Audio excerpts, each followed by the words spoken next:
coming in at this intense point in the series? Yeah, super comfortable. That's just, kind of the person I am, the player I am, on the road, hostile environment. Just wanted to be another support guy out there to kind of ease the storm a little bit. And, me running the team and playing defense and stuff, I can do those things in my sleep. It's just it's going to take a little bit to get the scoring, and, a little rusty there in terms of shooting the ball, and I haven't really been able to do a whole lot.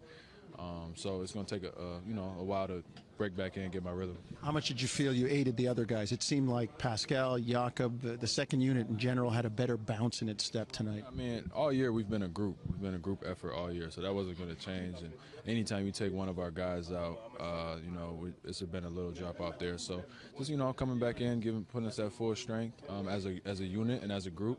And obviously, my role is to make guys' job easier, make their life a little easier out there.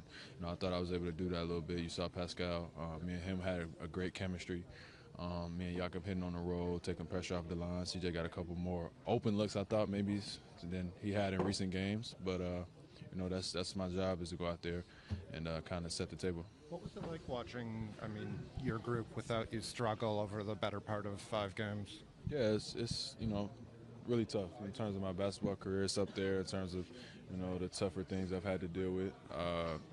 One of those nagging things. Norman Powell wants a shout out, so I put that in there. But it's been really tough to not just, I'm a warrior, man, and not being able to be out there and go to war with the guys it's been a tough 2 weeks, but you got to stay mentally tough and stay locked in so that when you get plugged back in, you can be ready to go. Were you able to notice anything when you're sitting out? Obviously, you're viewing it from a different perspective. Was there something you were able to bring to the table tonight, having spectated? Yeah, there's a lot of things. I just think that obviously the turnovers, and obviously being a point guard, I could control that a little bit.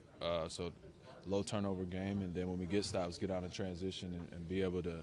They're so good in transition, but we got to be one of those dangerous teams in transition too.